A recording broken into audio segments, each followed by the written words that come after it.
Om Ajnanatimirandasya Jnananjana Shalakaya Chakshurunmilitam Dhena Tasmai Shri Gurave Madhishna Darshana Sparsha Puja Stutya Bibandhanai Bhuteshudma Bhavanaya Satvena Sangamena Cha. The devotee should regularly see my statues in the temple, touch my lotus feet, and offer worshipable paraphernalia and prayer. He should see in the spirit of renunciation from the mode of goodness and see every living entity as spiritual. This is advocating here, Lord Kapila Dev, the importance of temple worship, because as Krishna describes in the Bhagavad Gita, Urvamulam Adashakam Ashvatam Prahar Avyayam Chandansi Yestiparnani Yestam Veda Savedavit Ajas Chorvam Prashita Tasya Saka Guna Pravida Vishaya Pravala Adashamulan Anasantatani Karmanupandini Manushaloke. This material world is a reflection of the spiritual world, and therefore the varieties that we see here and become attracted to naturally because of the way in which the senses are embedded, the sense objects are embedded within the mind, and the mind is embedded within the sense objects. So as soon as we come into this world as a result of transmigration from one body to the next, a continuation of our last engagement in the objects of the senses, there's a natural proclivity towards being attracted towards the sense objects of the material world.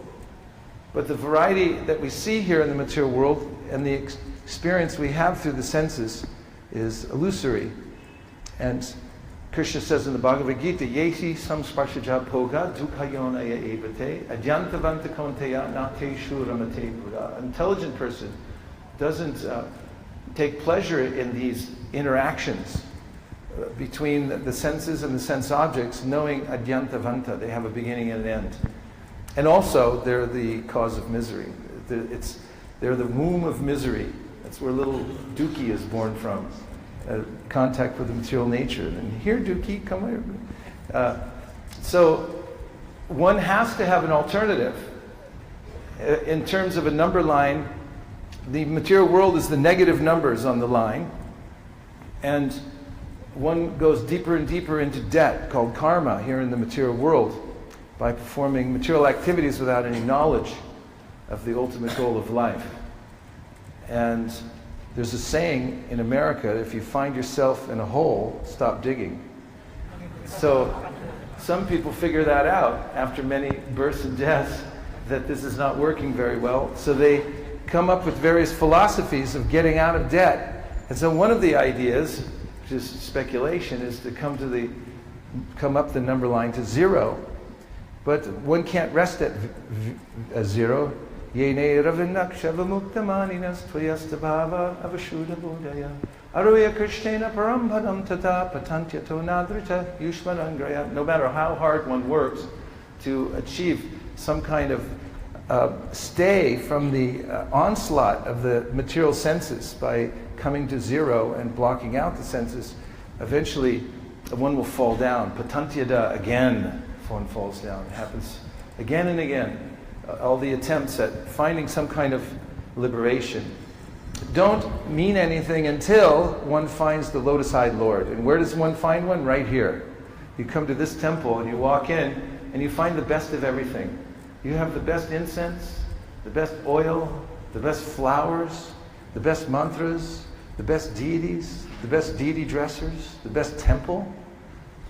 And if somebody walks in and sees the best of the best of the best and sees Krishna smiling, they can feel satisfied. In fact, Prabhupada says that those who come into a temple of the Lord, that he glorifies the Kanishta Adhikari. Kanishta Adhikaris are very advanced, actually, in the scheme of the whole universe. They're very advanced personalities. And then they come into the temple to see the Lord and they become imperceptibly liberated. This is the power of the deities, having deities and a temple where people can come. one of the sites that I cherish so much, in fact, it may be my favorite activity in the Krishna consciousness movement. Every temple in the world, practically, just after the morning program, you'll see very pious people coming to see the Lord. And bless their hearts, they come in and they just sit there or stand there and they just gaze at the Lord. I mean, it melts my heart. I just think, who are these people? They could come and just stand there and look at the Lord. I was in Chicago, and after the morning program, I stayed a little afterwards. Everyone cleared out, and a few business people came in. And they were on their way to work, and they'll just come sit there for 20 minutes. Just sit and just look at Kishore, Kishore, Kishore. I was thinking, who are these people? And they're just drinking in the beautiful form of the Lord.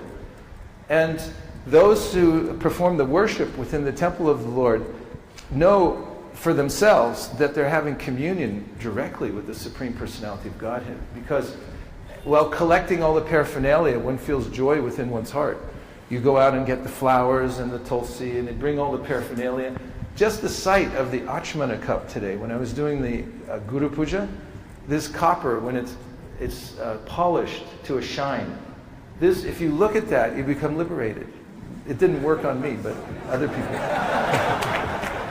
If you look at the polished, this is the Pancharatric system. It's a direct way of connecting with the Supreme Personality of Godhead through worshiping Him, His form, which is He Himself.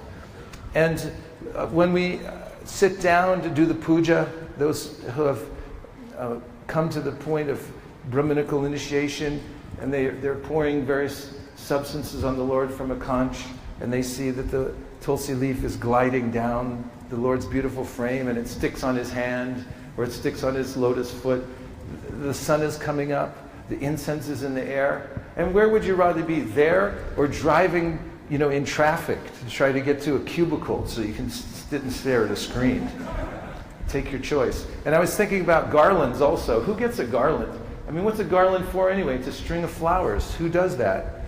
I mean, people, they work hard for all kinds of things, like whiskey. I came through the airport in Bombay, and there's whiskey advertisements all the way down, as if it's some kind of nectar.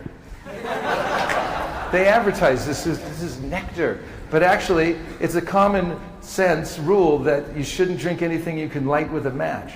So then you come out and people they offer, this is what they offer as soon as you come through immigration: cigarettes and whiskey.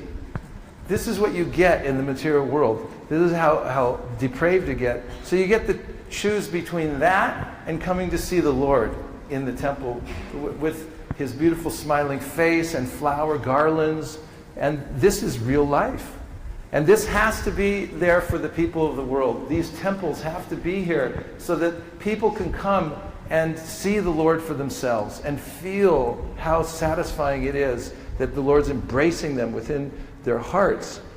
And this is one of the great glories of Srila Prabhupada, that he was able to start temples all over the world. And he knew the urgency of it, because people in general have to have a temple. In fact, in the old days, it used to be the temple was the largest structure. Now it's apartment buildings. And you could see the chakra from miles away and feel happy that the Lord's here. He's in the center of the city. I'm working, but still He's there. You could see Him. So they're very important. Even in a Christian culture, there's the Cathedral of Notre Dame in Montreal, Canada. And there you can walk into that temple and immediately you'll feel the fear of God, because it's such a grand temple, a cathedral. When you walk inside, you feel, oh, I'm a sinner. I'm very low, and He's so great. And people need this. They need to be inspired to walk in and feel this atmosphere. So the devotees appreciate the need in society to show the form of the Lord. In fact, when Prabhupada was starting his campaign for book distribution, he came out with the Krishna book. By the way, the Krishna book saved the Krishna consciousness movement. Krishna consciousness movement didn't used to have any money, kids. Back in the old days, let me tell you, there was no money. Devotees that were going out selling a few back to Godheads for 25 cents. They're practically starving. But when the Krishna book came out and devotees learned how to sell it, then the money started coming in. It was Krishna, his arrangement. And in the Krishna book, you'll notice there are 52 color prints of Krishna and his pastimes. That's never been done before. No one's ever seen this. No one's ever seen the form of God. No one's had the courage to come out and say, here's God. Take a look, accept him, bow down. This is it. And so this is the power of the Krishna consciousness movement. We have actual knowledge that comes down, parampara, that tells what the Lord looks like. We can draw a picture. So coming from the point of 0, one has somewhere to go into the positive numbers. Enter within the temple, circumambulate. There's 64 items of devotional service that one can absorb one's mind and senses in and feel satisfied and happy within one's life. Then one makes advancement from this position of Kanishta Adhikari. First, Acharyam eva haraye pujam ya sharayete natad bhakteshu chanyeshu sabhakta prakritasma smitaha. The Kanishta Adhikari is distinguished as having an attraction for the Lord in the temple. But he doesn't know what is a devotee and how to associate with devotees. And he also doesn't know how to do good for others. Cha anyeshu. He doesn't have compassion for the other living entities. He doesn't see them as parts and parcel of the Lord. So he's called a prakrita bhakta, materialistic bhakta. So one has to come to the position of a madhyama adhikari. This Ishvare taradineshu palisheshu tvisatsucha prema maitri kripopeksha yakaroti samadhyamaha. The madhyama adhikari sees Krishna, sees the devotees, sees the innocent living entities, and also sees those who are envious, and knows how to interact with each one of them. So a person should learn how to associate with devotees properly. Rupa Goswami talks about this in the Nectar of Instruction. And he says, what is the verse? The loving exchanges? Dadati pratiganati kuyam akyati prichiti bhumte bochayate chaiva shadviram priti lakshanam. There are exchanges of love. Giving gifts, accepting gifts. Giving prasad, accepting prasad. Revealing one's mind and confidence. And hearing others reveal their mind and confidence. So there's exchange between the devotees, exchange of love. And also he describes Krishneti yasya giritam manasadriyeta dikshasti chet pranati bhishta bhajantamesha shushrushraya bhajana vignam ananyamanya nindari shunya hridamipsita sangha. Various levels of devotees, and one should appropriately associate with the devotees. And so he describes those who say Hare Krishna. Please say Hare Krishna. Anyone in the world says Hare Krishna, then in our mind we worship them, as Mahaprabhu did. He said, anyone in the world, I hear them say Hare Krishna, it comes from their mouth, then they're worshipful amongst all the people of the world, because they can say Hare Krishna. This is Shash Aho Batashva Pachato Gariyam Yajiva Gre Vartati Namatubhyam Te Pusta Paste Juhuvus Asna Arya Ramanachur Nama Granantiyete. This is Devahuti says, oh, how wonderful it is that if somebody could just say Hare Krishna, just with the tip of their tongue, even one time, they are spoken of in the Shastra as the greatest of all the personalities. They've already undergone penances, austerities. They've gone to holy places. They're qualified to perform Vedic sacrifice because they can say Hare Krishna. So we can offer obeisances to such personalities in our mind. If you're walking down the street in a place you've never been before, let's say a foreign country, and you don't know the people there, the culture is foreign to you, right? What's your name? Prashant? Prashant Gora. Is that correct? Prashant Gora Prabhu is walking through a foreign city. Which foreign city is he walking through? He's never been there before. Russia? Alaska? Tokyo. He's walking down the streets in Tokyo. Prashant Gora is walking down the street in Tokyo, and someone steps out of a sushi shop and he says, Hare Krishna. And what does Prashant Gora do? He gets in ecstasy. He says, how does this person's qualified to perform Vedic sacrifice. How do they know Hare Krishna? The devotees know this. They're educated in the science of Krishna consciousness. They know that this is not an ordinary thing. So one should have that proclivity to offer obeisances to the Lord, to the devotees within one's mind. Then he says, Dikshasti chet pranati vishta bhajanta mishram. If one has come to the point of accepting diksha, which means they've taken a vow to chant Hare Krishna, then one should take the trouble to offer obeisances with one's body. And there's various ways of doing that. One can do this. Everyone try it. Do this. This is one. The next is you can put your head, your hands and elbows and knees on the ground. And then the third is you can fall down like a stick. 3 ways of offering obeisances to those who are determined and they've taken a vow to chant Hare Krishna. And then Nindari Shunya Hridimipsita Sangalabhya. Those who have performed the process of devotional service with great determination and become advanced. And what is the definition of advanced? They're not envious anymore. Nirmatsaranam. They're free from the propensity to criticize others for the sake of aggrandizing themselves. And for those who have actually been successful in the process of Krishna consciousness, one should give one's life. One should associate with these devotees and hear from them, inquire from them, and so forth. So these are the various ways that one can associate with the gradations of devotees. And then, of course, one should avoid those who are inimical towards the Lord. Or even devotees who are initiated, one can, but are of bad character. One can offer them respect as a devotee, but one has permission by the Shastra to stay far away if one chooses. You can hide when they come out. So then, from the temple worship and from the worshiping and befriending the devotees, we hear now that one should also know how to do good for others. One should see that each body in this world is a moving temple. This is called a tabernacle.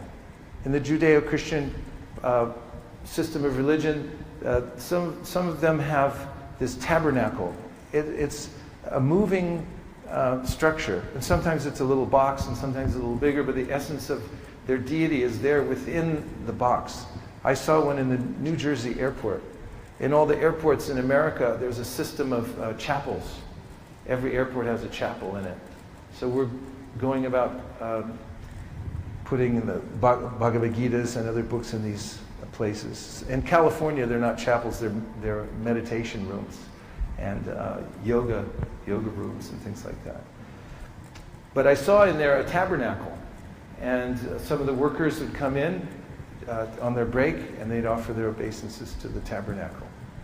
And so Prabhupada mentions that each body of living entities that we see, that's actually a tabernacle.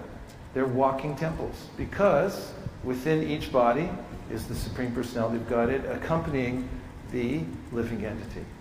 So Jiva Goswami says, if you're doing all kinds of sacrifices and performing devotional service, but you don't know how to do good for others, you don't go out of your way to help the living entities who are entrapped in material bodies, then when you perform your service, it doesn't have very much effect.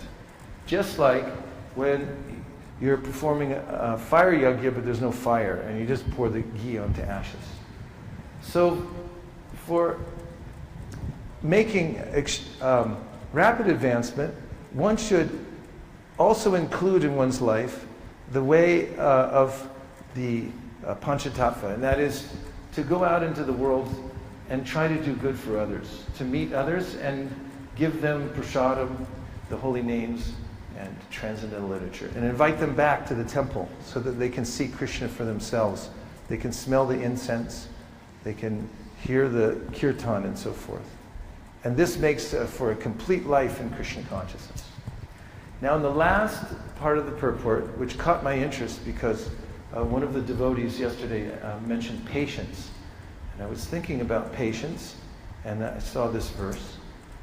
And let me just refresh your memory. Everyone okay so far? Still here? Okay. The exact meaning of the word satvena is given by Sridhar Swami as being synonymous with dharyena, or patience. One must perform devotional service with great patience. One should not give up the execution of devotional service because one or two attempts have not been successful. One must continue. Sri Rupa Goswami also confirms that one should be very enthusiastic and execute devotional service with patience and confidence. Patience is necessary for developing the confidence that, quote, Krishna will certainly accept me because I am engaging in devotional service. One has only to execute service according to the rules and regulations to ensure success. So I'm going to comment on this last section, but before I do, I want to take a few reflections from you about what we've already heard and discussed. From the purport or from the monologue so far. Just reflect back. Where's the yellow mic? It's there.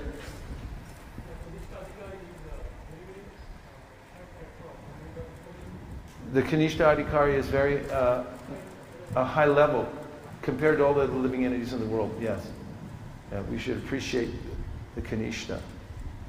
We appreciate any level. In fact, somebody was telling me it was a dialogue between some of Prabhupada's God brothers after. Let's see, it was Srila Sridhar Maharaj, and there was the senior Puri Maharaj, and there was discussion going on. I think it was Sridhar Maharaj who said something about how he was naming the different various kinds of devotees, and he was saying that he named the Puri Maharaj. He said because he was known in the Gaudiya Math to be very much into deity worship, and he was the go-to person. If people had a shalagram, they'd bring in, so who is this? And he knew everything about deity worship and the Archana Padati.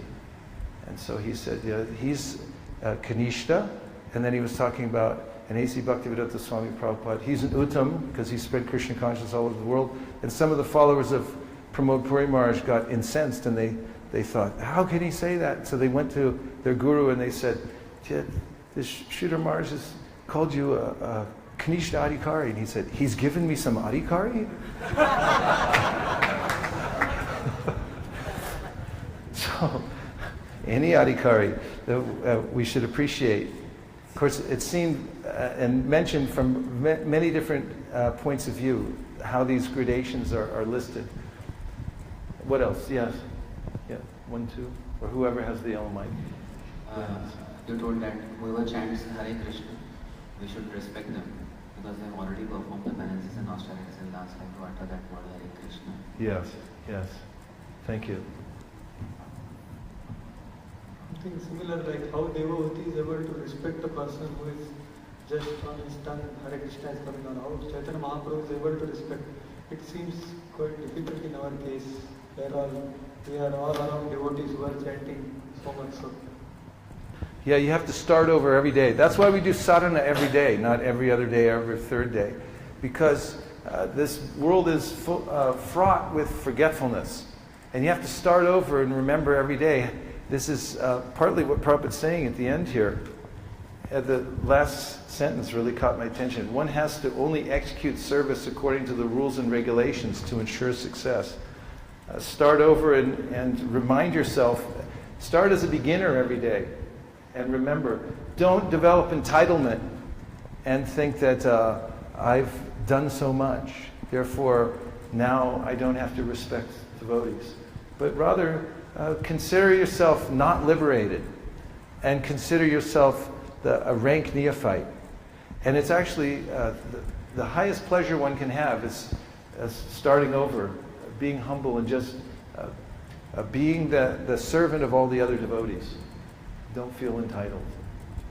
Yes. 1, 2, 3. And in the back, don't hesitate to raise your hands. Okay, 1, 2, 3. Okay. Yellow mic. Keep your hands up. Okay. Just by seeing the polished Ashman cup. One becomes imperceptibly liberated. Yes, it's intangible. It's hard to understand how these things are so powerful, but they're actually the tadiya of the Lord. The tadiyanam samarchanam. The highest worship is of Vishnu, but higher than that is the worship of those things that are Vishnu's paraphernalia, and those things that are dear to Lord Vishnu. So in the puja, as you most all of you know, for instance, if you do elaborate puja, you worship each one of the articles that you install. You install all the articles, and each one you make a place for them, and then you put down the conch, you worship the conch. You put down the bell, you worship the bell. There are mantras to worship each one of the articles that you're going to offer to the Supreme Personality of Godhead. It's an extremely absorbing science, the Pancharatric science. And who is next? One and then two. Yes. What happened to the yellow mic? It's dead? There it is. Right. So you mentioned how every living entity is like a tabernacle, which is like a living temple moving around, because the super soul is residing in the heart of everybody. Oh yeah, and going out to meet people, deliberately go out to meet them and have a Krishna conscious interaction. You can't have any more profound experience than that in this world, because each living entity is a part of Krishna. It's a spiritual particle. I mean, even in the Gita, Krishna says, "Ascharyavat pasyachi kashyarenam ascharyavat vadati tathaiva chanya." The soul is amazing. Some hear of him as amazing. Some see him as amazing. Some can't understand him even after hearing everything about him. And if you go out and deliberately meet people and see, there's a temple, who's the living entity inside? I mean, what is it? What is that living entity? And take a look around the room. You'll notice that if you look in somebody's eyes, that there's somebody else looking back at you. Try to figure out who that is. Just take a quick look if you dare. Go ahead, look at somebody. Come on, work with me now. Turn and look at somebody's eyes. It's hard, right? You got to look away. You go like, "Hey, stop looking at me." If you're driving down the road in a car and there's somebody driving next to you and you look at them, they'll go like, "What are you looking at me for?" Even if you look at an animal, you look at a dog or a cat, they go, "What?" So there's somebody there. Who is that? That's interesting. So if you take that, and then you know the science of Krishna consciousness, that the living entity is actually meant to be part of the spiritual energy, meant to be connected to Krishna. It's a science. And then if you go out deliberately into the world and you meet these living entities and you deliberately try to connect them to Krishna, oh, that's profound. I mean, we were walking around town the other day. We were just like walking around. We're here now, Watch out, here we come, the whole group of us. And so there was this cafe, and there was a man sitting there on the phone, and I could see him through the window. He could see us. And he thought, "I'm safe. There's a window between me and them." So I looked at him, and he goes, yeah, right. And pretends more like he's more into the phone and everything. So I kind of knocked on the thing. I said, "I'm coming in." And he's like... We went right in that cafe, and we met that person and talked to him and everything. And he was one of the ones who, got deeply into his phone and I can't talk. And you can see how people, they want to they understand what you're doing. The soul knows. In fact, when we go out and do Harinam in cities around the world like New York, some people, as Krishna says, they become joyful and they start dancing. Other people, they become angry. Other people run away. But what is it? What's going on there? They know. The living entity knows deep inside that I'm part of Krishna and I'm here hiding. Devamrita Swami uses the phrase, he says, mass consensual trance. They consent to it. The living entity consents to it. He says, I consent to be in trance and to forget about God. And whatever you can give me that helps him forget. Television. Give me television. I'll just look at it all day. Or, give me some kind of intoxication, so I'll get lost in dreams and all these. They try to forget. So when the devotees go out and they meet people deliberately, they find they're uncovering the great treasures of life, which is consciousness. It's the experiment of consciousness. And there's no better experiment than going out and trying to connect people to the Supreme Spirit. Because then you really see how it's real. There's a real relationship there. Mataji, you had your hand up. Do you have the yellow mic? Here it comes. Thank you for the enlightening lecture. The striking point that I like was that when you said that when anybody comes into the temple, he sees the best of everything over here, the best of deities, the best of deity dressing. So I could relate to it very easily, because when I came for the first time in Shri Radha Kunj Bihari temple, as soon as I saw the deities, the first desire that came from my mouth was this, "Oh Krishna, where were you? I wish I can see you every day." Yeah, it just comes, you become emotive, right? Naturally, by coming in the environment. You reminded me, I gave initiation to a devotee who comes from a long line of Baptists. And, she's very enlivened and advanced devotee. And when I gave the initiation, her husband, who's a Baptist minister, was coming to the initiation. And he wasn't so much in favor of it. And also, people from her parish were coming, if that's what they call it in baptism. I may be mixing. But in any case, the people from her previous congregation, who were all Christians, never been to a Hare Krishna temple before. And so I was really thinking of, when I heard they're all coming, I was thinking, what am I going to say to satisfy the devotees and talk about what the process of initiation is, and talk to these people their first time, and everyone's saying, wait till you get to the fire sacrifice, they're going to go crazy. They see that. And it's like, wow, now I told you it was a pagan ritual, there's the fire.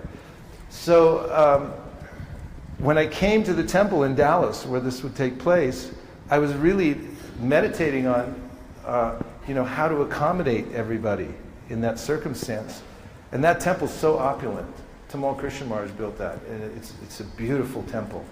So when I got in there that morning for the Mangal Artik, and I was chanting japa, and the lights were coming up, and all the pictures of Krishna on the wall, it's so opulent. Spiritual sense gratification. At every point, you can see Krishna playing with the gopis and cows, and and all the incense and all these kinds of things. And I just had this overwhelming feeling that this is, we really have something to offer. Whereas I had been trying to accommodate a more stark conception of the Supreme. The sacrifice of the Son of God, and there's a cross, and that's it. There's not much more than that. What more can you talk about or say? But that, with the contrast, I really experienced what you're talking about. It's very profound for people to come in the temple and see the deity. Now, I just want to, okay, one more? Yes, Prabhu, please. Was that you playing harmonium this morning? Yes? It's fantastic.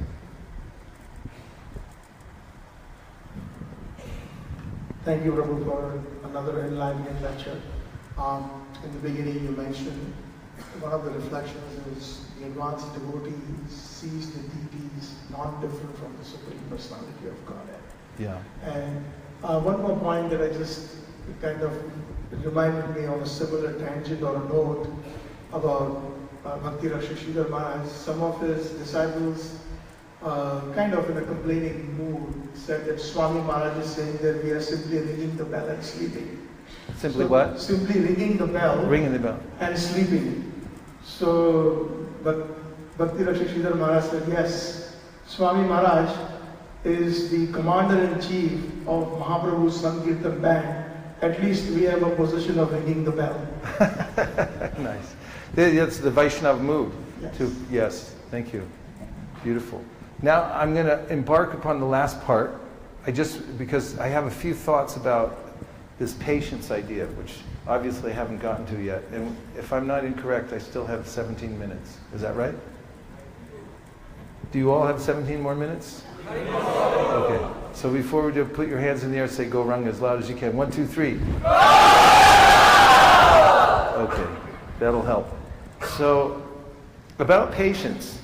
I realized how expert I am at one thing, and that's procrastination. Putting things off. Because I once saw a bumper sticker that said, if it wasn't for the last minute, I wouldn't get anything done. And I really appreciated that. So I was thinking about how, in the study of mathematics, for instance, there's pure math and there's applied math. And so I was thinking about procrastination. I was thinking they could give a course in this at one of the major universities called Applied Procrastination. And this would be the useful application of procrastination. And how is that? In patience and toleration, which is the sister of patience. And that is that when there are the senses come calling, for instance, one has to be patient and simply go on with one's devotional service.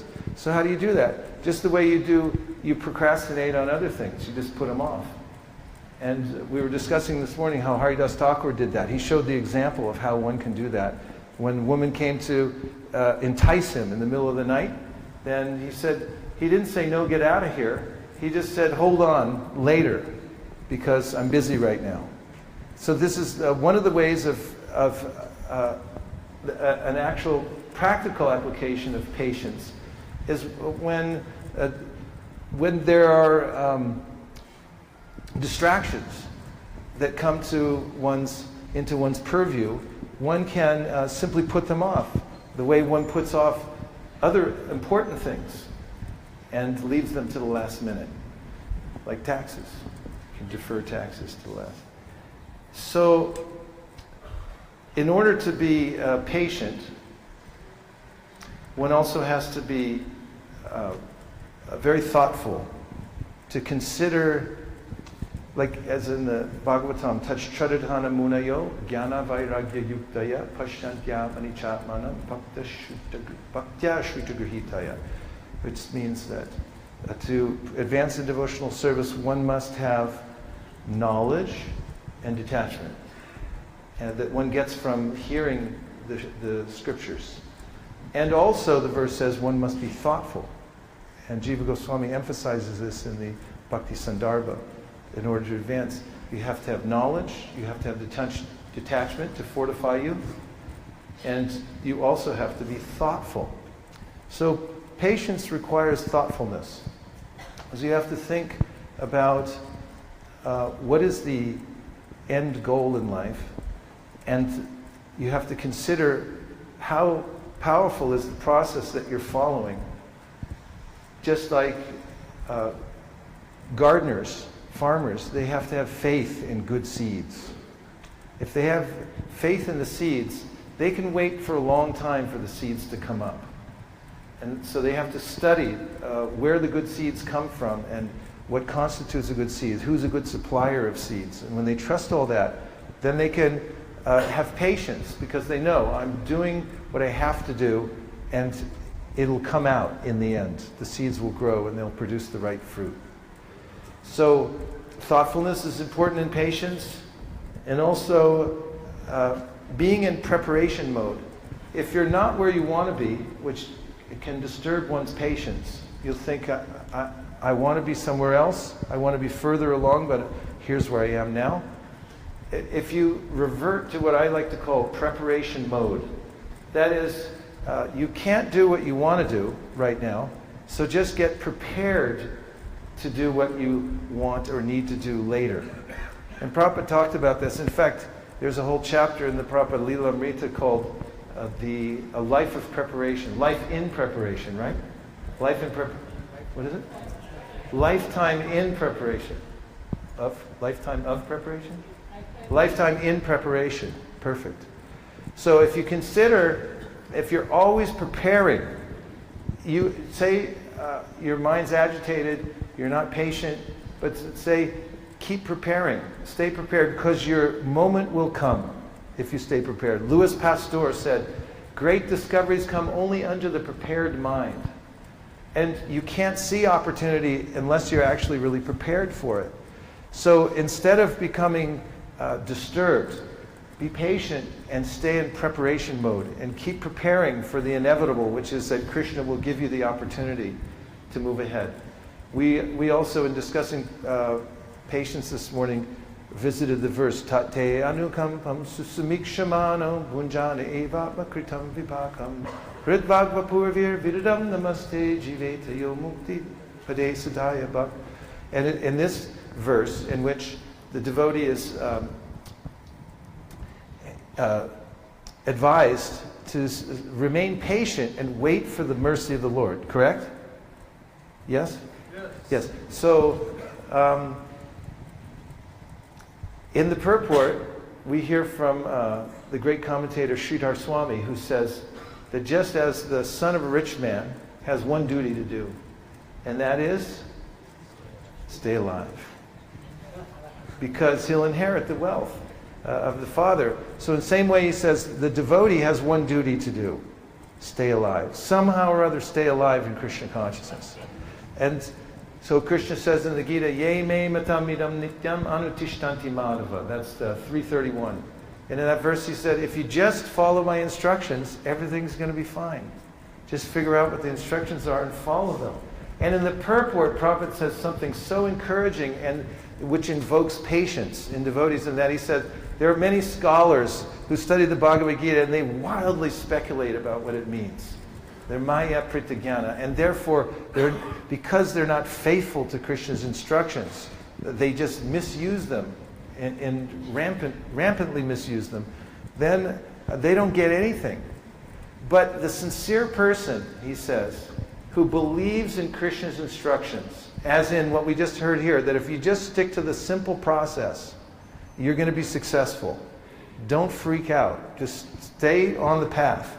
Then he says, even if they're not able to do it in the beginning, you're not able to follow properly, but if you have faith in the process and you just do the best you can and you continue, he said that person will be ultimately successful. And in the light of the Bhagavat, Prabhupada writes about how in the rainy season it's mating time. So once the female becomes pregnant, she's going to give birth.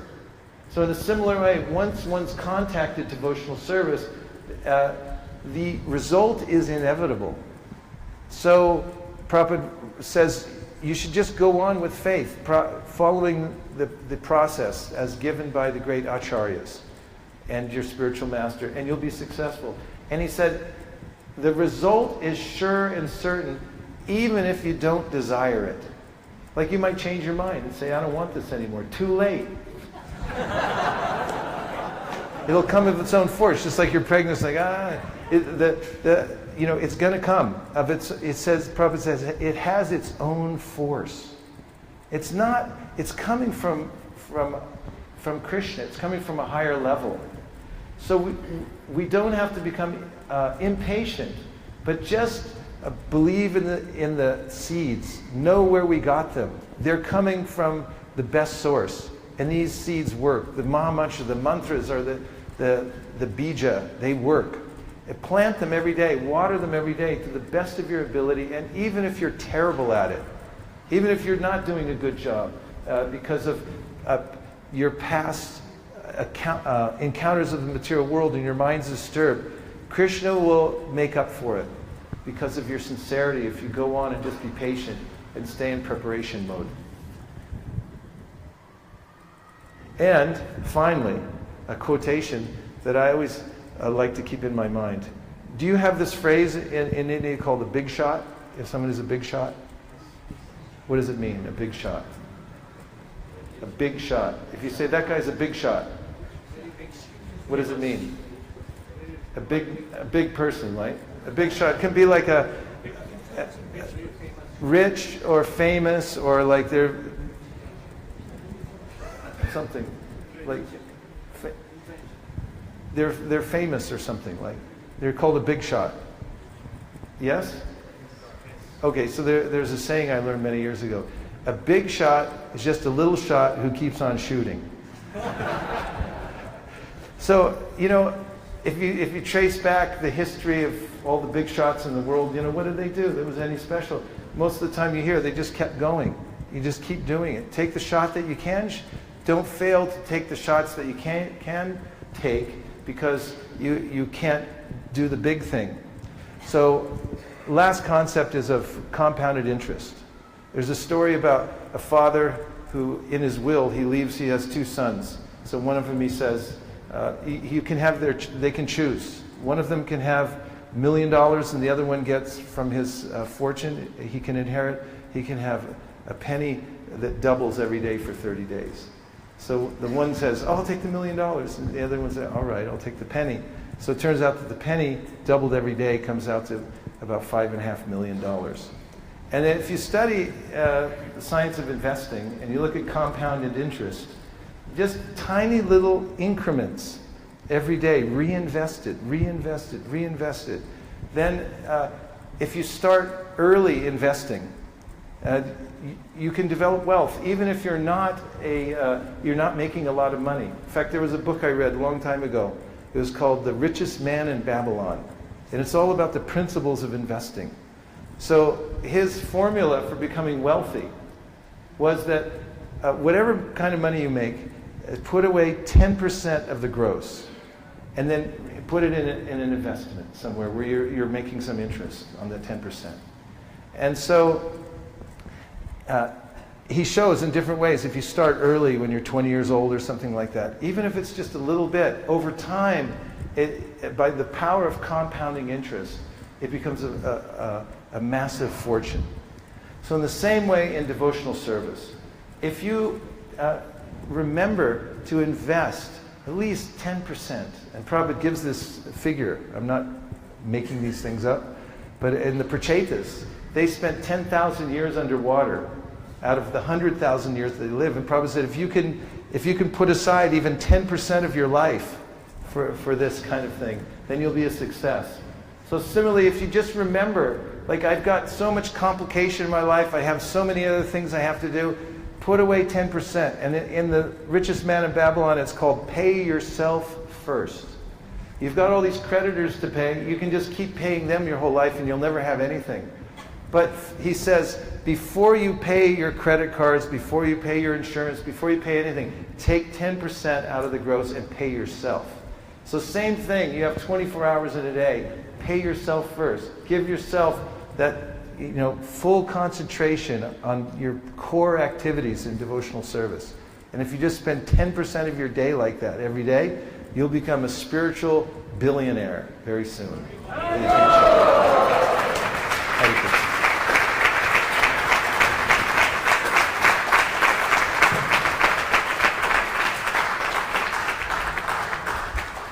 So it's been a veritable feast for me, and literal, being here, because the cooks, there's no better cooks than in Pune. I know this because this is my favorite activity, is taking prasadam. But it's been a veritable feast for me being here in this beautiful center. And I thank Krishna for transporting me to this spiritual planet that you all live on, and allowing me to walk around and be in awe of all that you do here. So please have full faith that your leadership is the best of the best, and everything that you're doing here is changing the world. Every day, the activities that you're doing just here in the temple, what to speak of the powerful outreach that you've developed here, is a powerful influence on the entire world, just from this one spiritual planet that you've created right here in the material world. So thank you very, very much for your sincere activities in spreading the Krishna consciousness movement, and for letting me come and have a look at it. Hare Krishna. Gaur Premanande Hari Bol. Nitai Gaura Hari Bol. Hari Bol. Hari Bol. Nitai Gaura Hari Bol. Nitai Gaura Hari Bol. Hari Bol. Hari Bol. Nitai Gaura Hari Bol.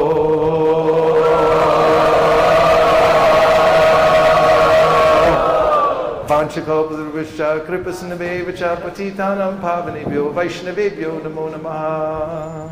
Nattakoti Vaishnavini ki jai. Nachari Armarman, Nachari Armarman, Nachari Armarman, Nachari Armarman, hey, Nachari Armarman, Nachari Armarman, Nachari Armarman, Nachari Armarman.